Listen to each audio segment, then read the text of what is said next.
Hi everyone, my name is Samantha Rumbidzai Vazhure and I'm an author and publisher from Canadian Heart Publishing. I am with Chipo Moreblessing Mawarire today in Bulawayo, and I'm so excited to see you Chipo. It's been wonderful meeting you because we have worked together but we've never met, so this is amazing. So yeah, we're gonna have a little chat with Chipo about all things writing and other things she does in the arts world. So yeah, let's kick off. So Chipo, tell me a bit about yourself. Who is Chipo Moreblessing? Okay, no, before I say that, let me say I am glad we met. Yeah. This is so beautiful. Like, you know, when you meet someone online and everything, and now when you actually meet them. Yeah, it's amazing. And the energy is good. Yes, absolutely amazing energy. Yeah, we've been chatting obviously before this, so it's really good. Yeah, thank you for making the time to see me as well. No, thank you for coming through. Okay. So, who is Chipo? Chipo is, I don't know, Chipo's a girl who is living and still finding herself. So in my finding myself, I'm leaving things and people behind. Yeah. And so in my finding myself, I realized and I made peace with the fact that my mind is always thinking, like it's always at work, it's always creating scenarios. Yes. All the time. So there is Chipo. Chipo is a person that is just trying to, who has found her voice. Mm-hmm.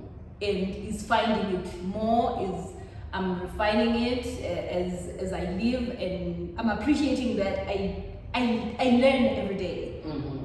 I think that has been such a beautiful journey, like realizing that I am learning every day. And so like Chipo is a feminist, Chipo is a writer, Chipo loves women and girls. Like I don't think I can emphasize that enough. Mm-hmm. And so I try to express that love through my work, through my writing, through the work that I do with women, with young girls, with young women. Yeah. Amazing. I love that. Yeah, absolutely. And I mean, isn't that what feminism is about? It's really about loving women, right? It is. Because that is the fundamental, that is at the... Like we just start there. We just start there. To love women. Yeah. Like you love that you cannot control. Yeah. Like some like deep-seated, unconditional love. Absolutely. Yeah. Absolutely. No, I get that. Wonderful. Absolutely wonderful. Okay, so let's talk a bit about the writing. When did you realize there was a budding author in you? It's been a while, honestly. I remember trying to write when I was like, I think I was in Form 1, Form 2, so that would make me 14, 15. Mm-hmm.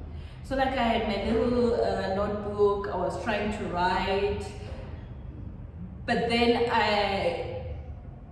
I could not go further. I think also because I hadn't found my voice. Mm-hmm. So in that writing, I remember writing about giving these people some white surnames, in some environment that I don't know. Like I don't even know what that place was. Yeah. So like from that time, I've just been trying and imagining myself. But then unfortunately for me, I don't know, I'm a late bloomer, like a serious late bloomer. Mm-hmm. So I then, you then start trying to find your voice and you're like, I know, and then imposter syndrome comes through, like, no, but I can never write so well. But then when I read, I'm like, no, I see myself writing this. I see myself at the back cover of a book. Yeah. So, but then, since then, that has been my journey. Yeah. Oh, great. Absolutely. And I think we all are finding our voices. I don't know if you'll ever get to a point where you kind of think, I definitely have this one voice and I'm sticking with it. No, true. And also I think it's also limiting to want to think you can have one voice. Yeah. Because you are not, you don't have one characteristic. Exactly. As a round character, you have like so many things that inspire you, so many things you come through. So you can never have just one voice. They can just be fundamentals, but never one voice. And also we evolve. True. We do. I mean, I look at my old work sometimes and I think, what the hell was I thinking there? Because I evolve as a person, so we're always growing. So yeah, I totally get what you're saying there. That's great. So, I mean, you've probably partly answered this already, but what has been the fuel and drive behind your work? Like, where do you draw your inspiration from? I think mostly, what I've realized is mostly I am talking to myself. Because there's one of the stories I read that I wrote in Turquoise Dreams is, like, I totally found comfort in writing it. I was confronting myself, my life journey, and the things that I had hidden. So it's some of the things where I'm writing to myself. I'm writing things I wish I had read earlier, or that I've been told. And so I think I'm just trying to fill the void where people like want to go and find someone to identify with, something. So my inspiration, obviously, like my feminism always comes into play, because a part of me feels like, especially Black African girls, we have very few voices in the literary world that is just coming in to say, I'm going to be vulnerable for you. I'm laying myself down for you. So that you can read, you can also be comfortable in your vulnerability. So that's like my inspiration, and just like from there, then from everyday situations that I just see and like, no, but that needs addressing. And also like the voices in my head. No, I get that. That's great. So you contributed 3 short stories in Turquoise Dreams. What was the creative process like for you? So Samantha has got in touch and said, oh, I've read your stories and I think you're really, really good. I would like you to contribute to this anthology. What happened after that? So what was the creative process like for you? Okay, so like when you approached me, I'm like, oh, great. I've always wanted to write. I maybe didn't have like an extra push to then write, to write more. So the creative process was like, I don't know, it was a whole mixed bag. But I think at the center of it, I was thinking, I needed to be me. I needed to come back and be like, that is so Chipo. That is so like Chipo. And maybe, so it was like, I would go and I remember at some point I was writing all 3 stories. At the same time. So like if I have a writer's block on that one, go and then try to progress that. To progress on the other one, and of which it really worked. And there's some stories that would really like Nalia. It took the end product and the initial idea were not really different, but they took a different turn. And I think the writing process overall was beautiful, because somehow you keep seeing the words and you realize like that my mind did that. And somehow it's so good for your mind, it's so good, I don't know, for your ego. It then makes you keep wanting to do more and outdo yourself. Yeah, I get that. No, that's great. So, I mean, you're holding Turquoise Dreams right now. Would you like to read us an excerpt of from one of your stories in Turquoise Dreams? Can I talk about the story before Absolutely, go for it. All right, so I feel like I went wild with this story. I implored this side of me where, where people are asked to talk to their younger self. Yeah. There are a whole lot of things I want to say to a younger me. But then I went out of that context to say, what would I want to say to another young person? Right. And so my basis was to create a safe space to talk about the things they wouldn't normally hear every day. Right. The things that probably other people might want to tell to their children. Like for it to be a basis for them to say, oh, maybe I might also just explore this with my children, so that was the story for me. So it's called, I don't know why I keep forgetting. It's called Nina. So this is basically a story to my future daughter.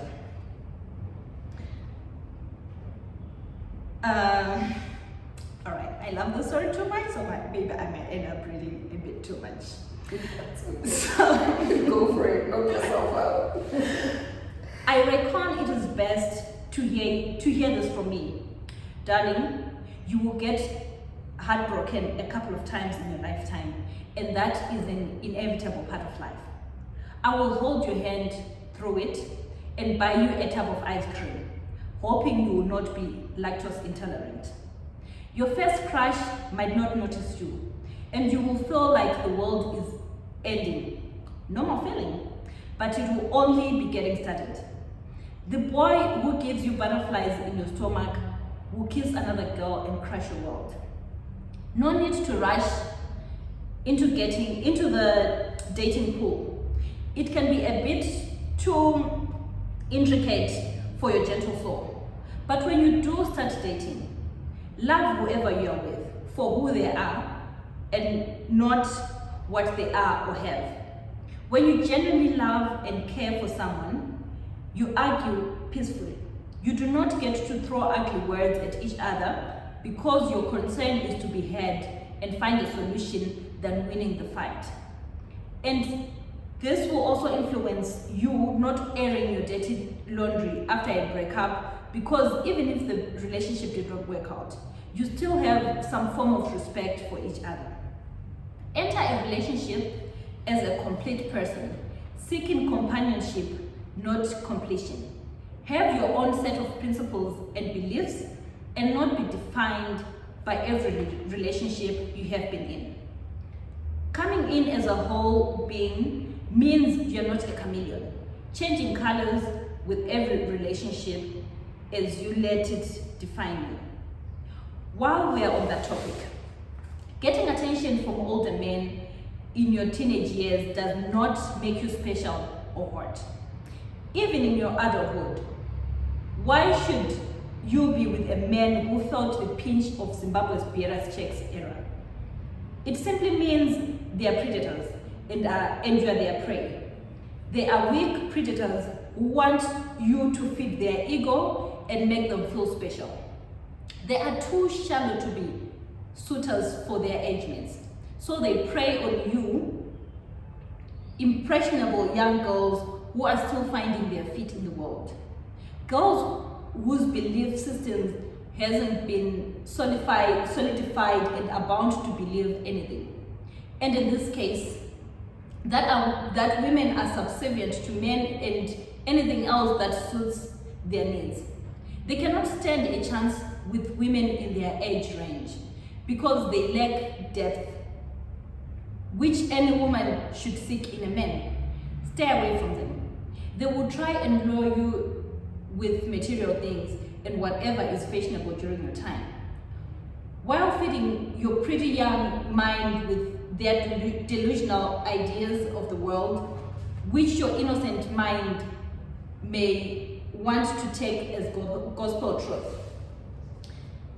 These are the men who do not want to see their daughters dating anyone because they think every man is like them, and it sends shivers up their spines. They would kill anyone they think is doing the evil they do to other people's daughters. Be wary of such evil men. Oh, wonderful, wonderful. Thank you, Chipo.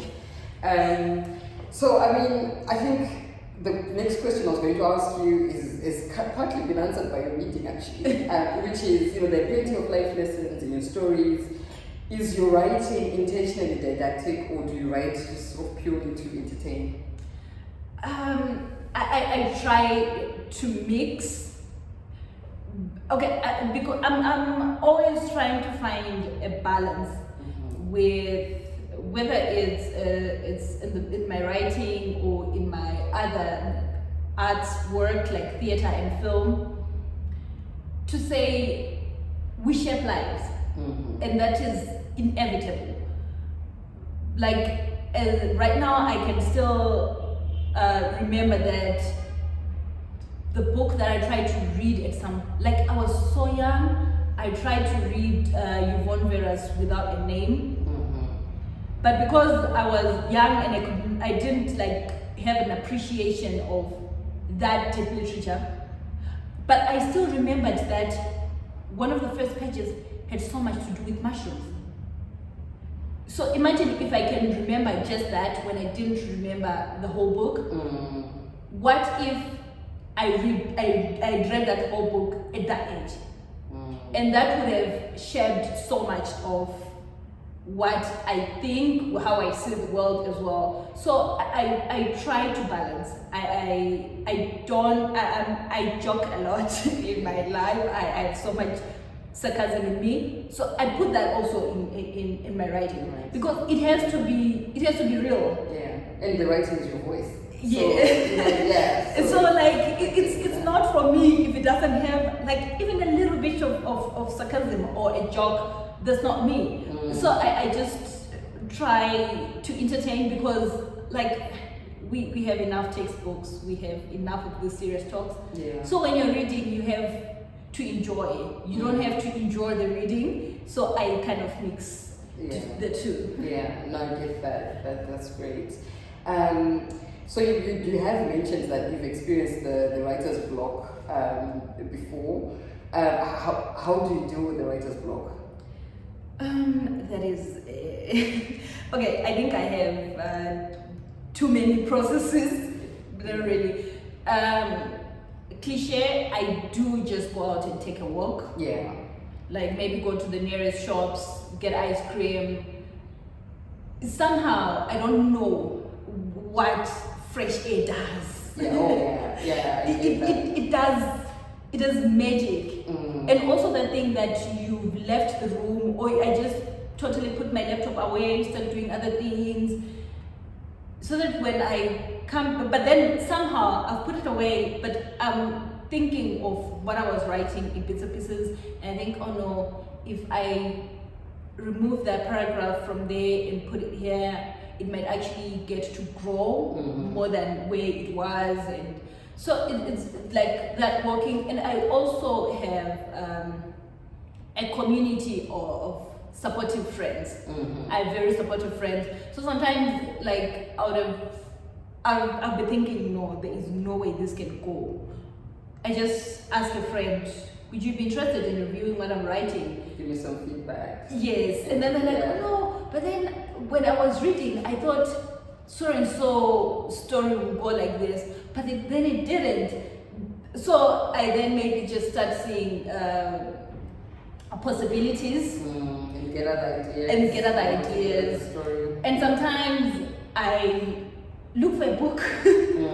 Oh yeah, that always works actually. Yeah, it does. Yeah. So like I look for a book and then I start, somehow I'm seeing someone's mind on paper, and it kind of shapes also to say, okay, I want to go that way. And I don't know, magically I come back and maybe just watch a movie sometimes, like, okay, let me forget I have to write, watch a movie. So I think the basics is to unload the brain. Like just let it rest a bit. Don't think too much about it. Because sometimes if you have to think too much about the writing, you start doubting yourself. And you put yourself under a lot of pressure. Which is unnecessary. Yeah, which is very unnecessary. Because writing should be enjoyable. Exactly. Yeah, it should be enjoyable. So I really just go back and I let the writing stay there and go in another space and come back and and then the magic happens. Yes. Yeah. Okay. No, that's pretty good. So other than the stories you've contributed in Turquoise Dreams, do you have other works you've written? Have you written anything else? And can we expect more works from you? I hope I won't make. Okay, now that I'm making a promise on camera, I have to keep it. Yes. So I have written. I contributed to Vagina Monologues Africa, which was kind of my baby, obviously adapted from Eve Ensler's original work. So I was able to, that also helped me in finding my voice. Like some of the things that I say now, I never said them before 2019, 2020, because I'm now confident in saying them. So I managed to contribute a couple of monologues there. And also there is part personal experience as well. Yeah.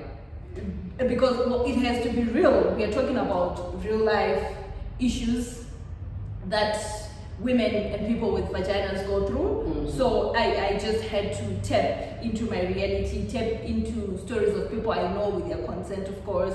So that was the other work that I've contributed to. And I have, I'm ashamed to say this, but I have a blog.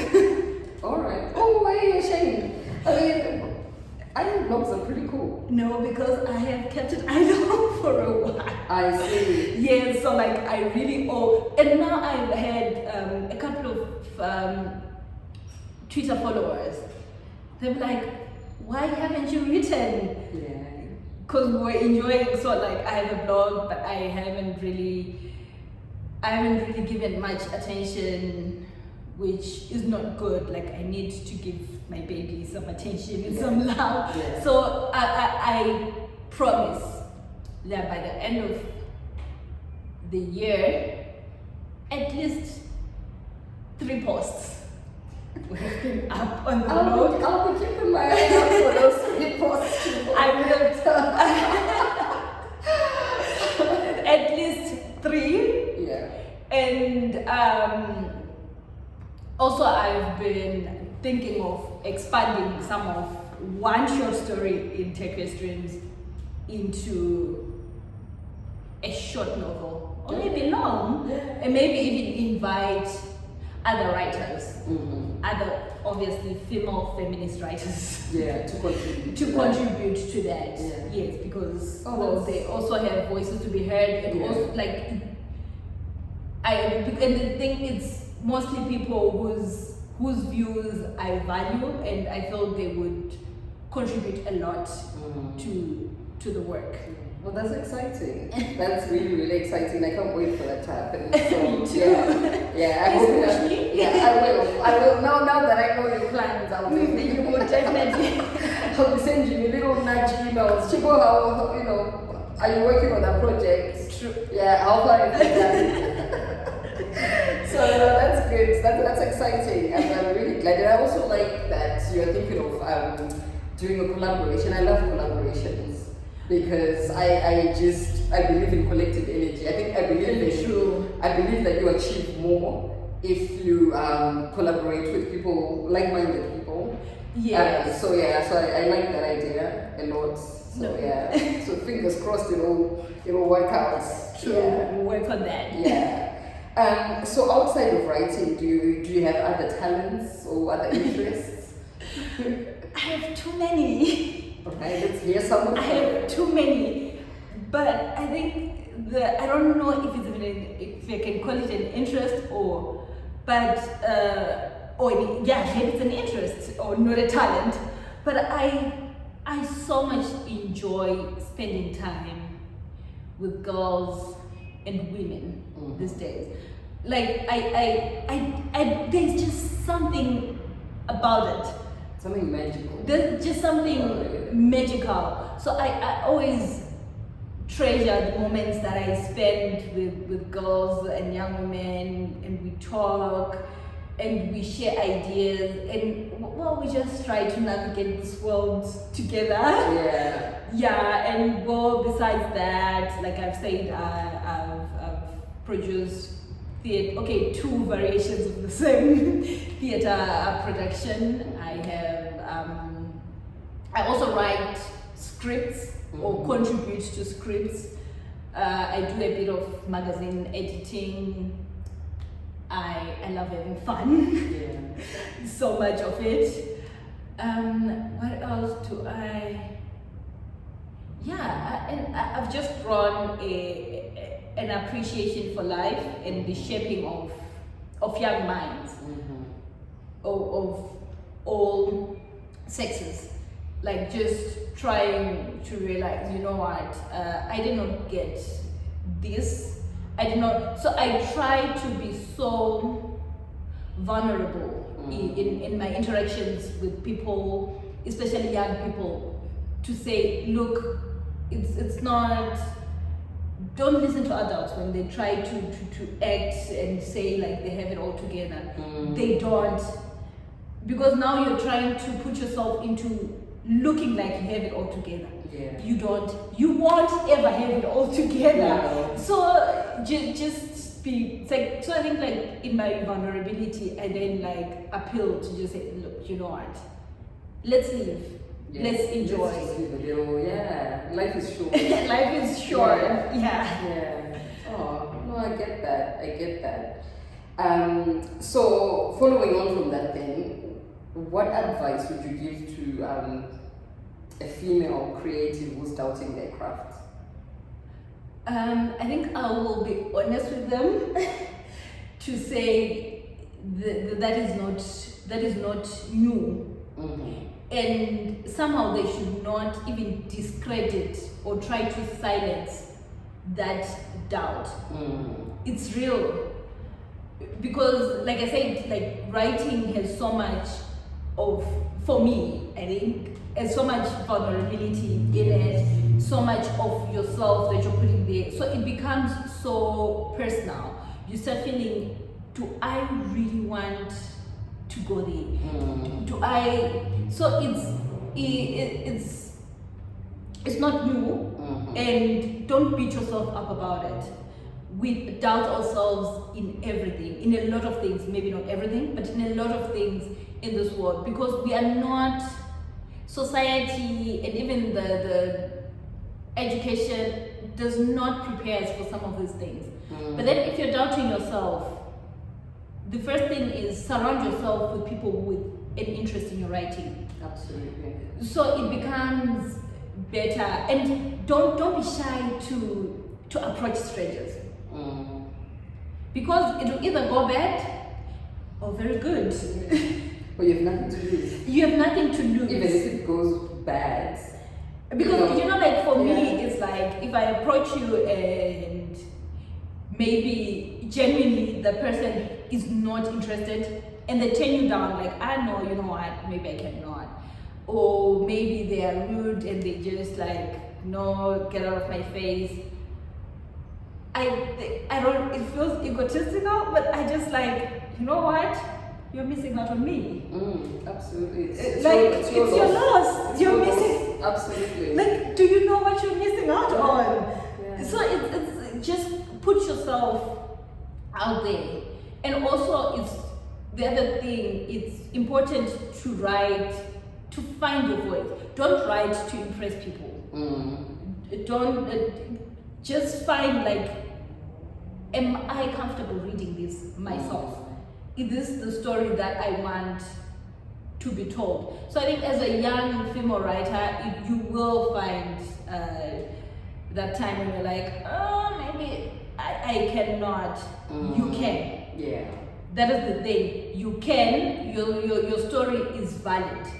Your voice is valid.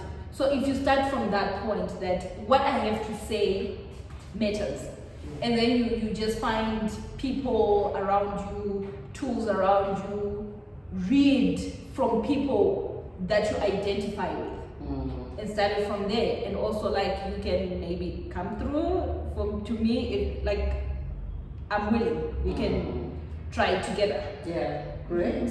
No, that's fantastic. Thank you for that. Thank you. Right. What are your thoughts on the reading culture in Africa, and what can be done to improve it?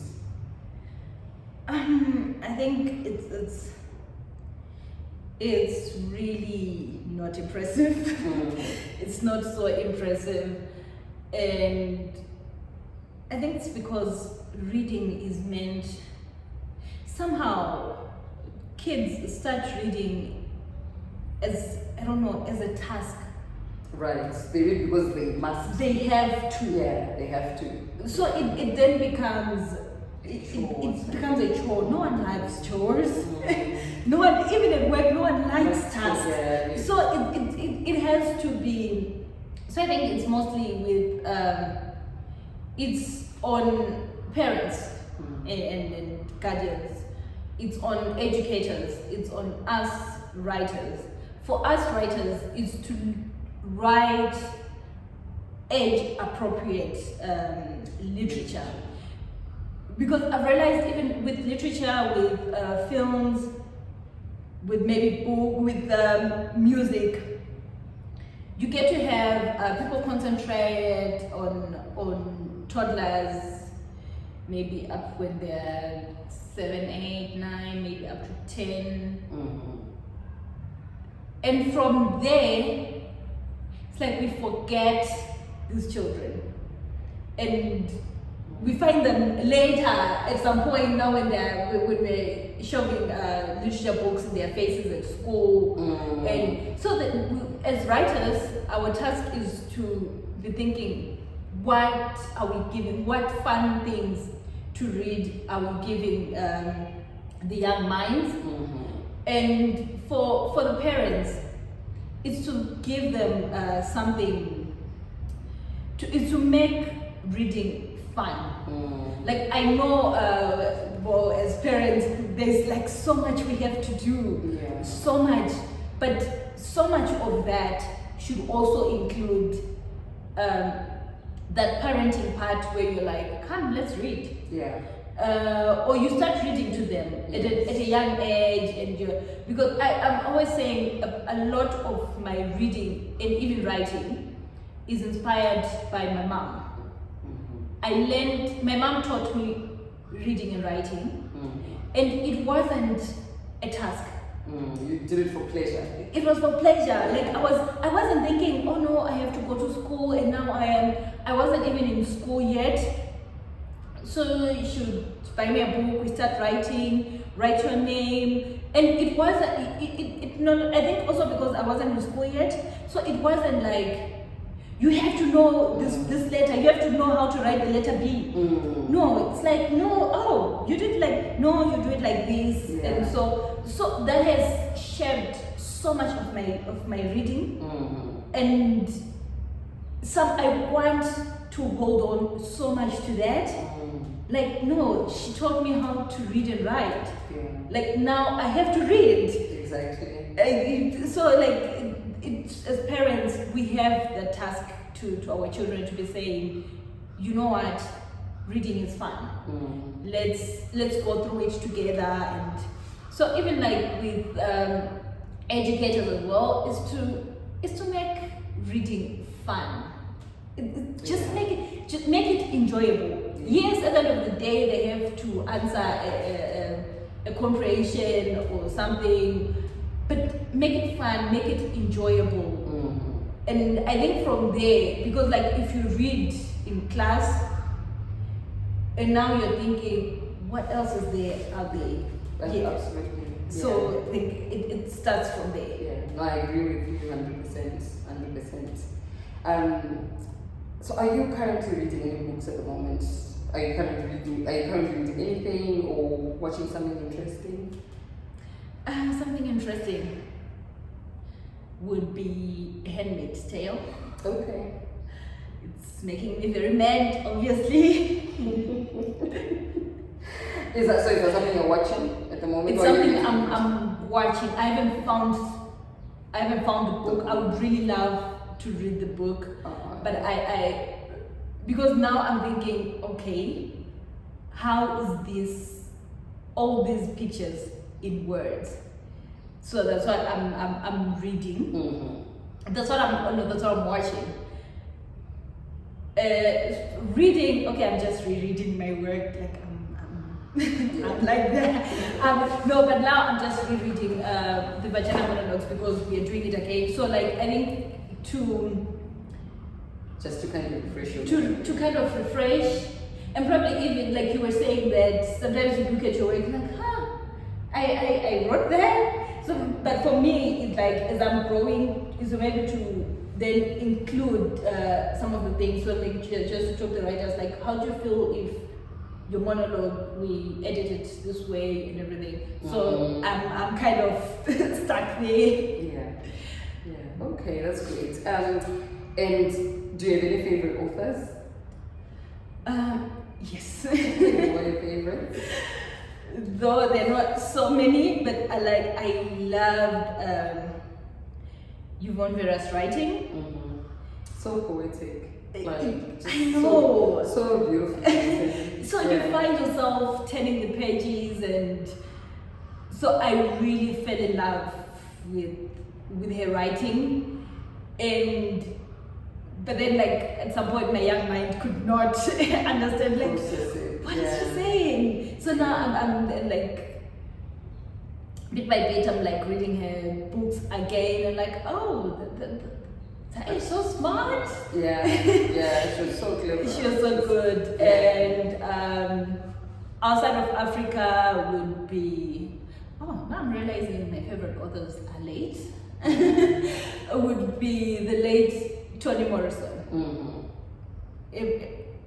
Her writing was just like, I think the first book of hers that I read would be Sons of Solomon. Mm-hmm. I just kept reading. I'm like also like I'm discovering personal stories of American slaves, and then I'm still like and then in her writing I was like, wow. So like people actually write this beautifully. Yes, absolutely. And the candidness as well, don't you think it's encouraging? Yes. I absolutely find it encouraging because I like being candid and vulnerable and just speaking my truth. So when you see an iconic writer like that, just being very... They're just putting themselves out there. themselves out there. You kind of think, well, yeah, I'm going to emulate that. Yeah, true. Yeah. And like I also like your vulnerability when you're writing. Thank you. It's some of those things that some people might like, why is she adding that? But then it adds the humanness. Oh yeah. In it. Like I'm not just trying to be a writer with fancy words, and those are like mostly my writing I've very few of big words. Yeah. It's simple. It seems like I'm just trying simple. to talk to you. Yeah. So like I enjoyed that in painting the mirror. Like I'm just listening to a story, and it was so beautiful to read, and I cannot wait to read Radzukwa Msambo. Yeah. Oh, thank you. Thank you. It's quite nice to get, that kind of affirmation. No, So it really is. Your writing really is beautiful. Thank you. Oh, okay. So moving on from writing, what is your biggest dream? Or it could be to do with It might writing. take but what is your me biggest back to writing. So recently I wrote a short letter to the younger me, and so part of that, my biggest dream, it might be small, But for me, it's for someone out there to be like, I am here where I am, or there is this part of me, because at some point I met Chipo. At some point I learned this from how she was doing, or what she said to me, or a story of hers that she wrote, that like it made at least one life. Like I don't want many, at least one life, because I'm trying to, obviously part of my feminist work, and which goes to my writing, to say I'm trying to get to the point where someone will say I did not put up with things that I didn't want or that I didn't understand because Chipo said this to me, or I read this from Chipo, or she herself did not conform to that. So that for me is my biggest dream. The smaller one would be that I do not die. Why? No, like physically, obviously, I will die. Well, all right. But like, you want your legacy to live. You want the spirit of Chipo to live on. Like, yeah. In some library out there, in someone's laptop. Oh, don't worry, you won't die, because you have so many words you've already put out there. These books will outlive us. They will. So I think that dream has already come true. I think it has. Well, I'm glad. I think that one has already come true. I think a lot of us writers feel that way. You know, it just makes me happy to know that even if I die today, I've got my words out there already. And, you know, hopefully people will read my works for the next, I don't know, decades or centuries. True. So, you know. Because I feel like we have so much of ourselves to give to the world. Yeah. We have so many thoughts. I think that is also what is now, like this year I was just thinking, either I get published somewhere or I revive the blog. Because I feel like, what if I die without saying this? Yeah. That's gonna die. I don't want that to die with me. Yeah, you need to get it out. I need to get it out. So that's like my dream for me to live, for me to be able to speak even from my grave. I'll be happy cops. Yeah. No, I completely feel you, and I feel the same way. I think death motivates my writing a lot. It really does. I mean, especially if you sort of read my poetry, you will see that death is a recurring theme. But and I think that's a good thing, because we're all gonna die, right? So I think we're doing it to embrace that reality.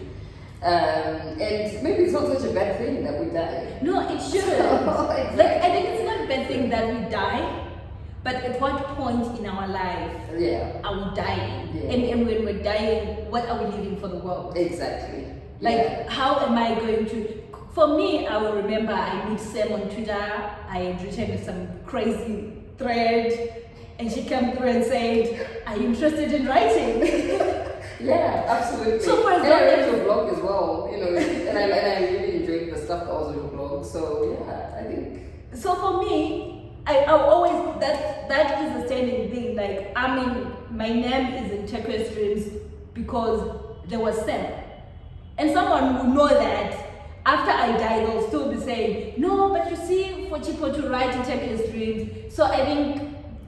I think it's a good thing for us writers. Yeah. We don't really die. No, we don't. And that's just beautiful. It's amazing. Yeah.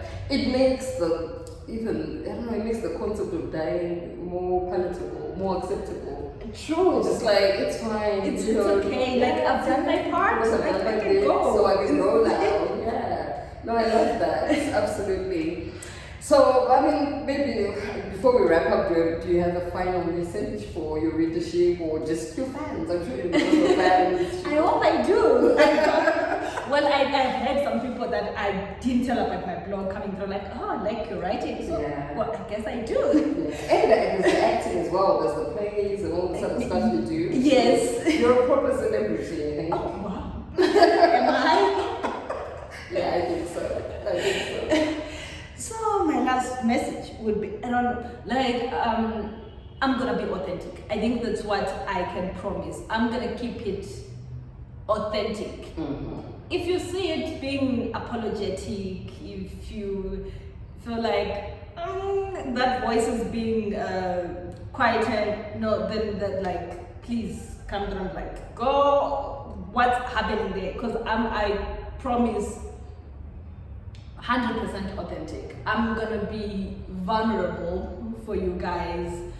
I'm gonna keep writing. I owe it to myself, I owe it to you. I'm gonna write, I am gonna read so that I expand what I also write. Yes. Yeah, so and also I promise that I will live. Because in my living, that's where then I get to put these words on paper. Mm-hmm. Because I'm experiencing things and want you to also experience it through my work. That's amazing. That's really, really amazing. Thank you so, so much. This has been fun. I wish we could do it like more often.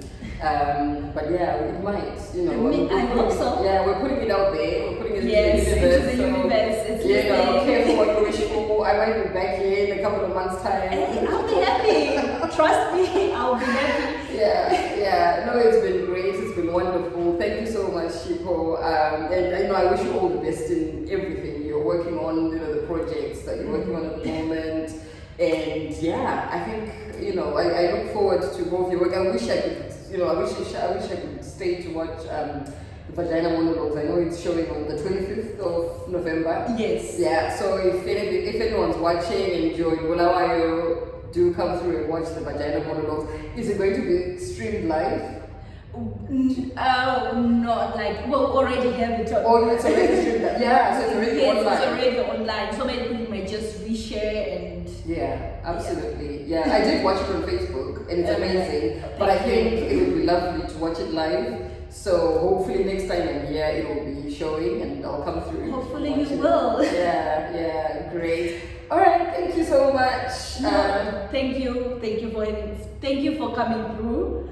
Like, we had such a beautiful conversation before this and during the video. Yeah, sure. Like, it's so beautiful to meet like-minded people. Like, they feed into your energy. Like, they're not taking away. Yeah. Like, we just vibing. Yeah, I know. It's amazing. Oh, thank you so much. Thank you. And please keep writing. Yeah. Oh, I will. I will. I'll try. Yeah, I will. I mean, I love writing, but the thing is, I also do all this other stuff. You know, editing, the publishing. So, yeah, you know, but I will make sure I make time to write. To keep writing. You know, there's the new poetry book out, so you'll see it very soon. Sharp and Blossoms. So yeah, I will keep giving you myself. Yes. Great. All right. Thank you.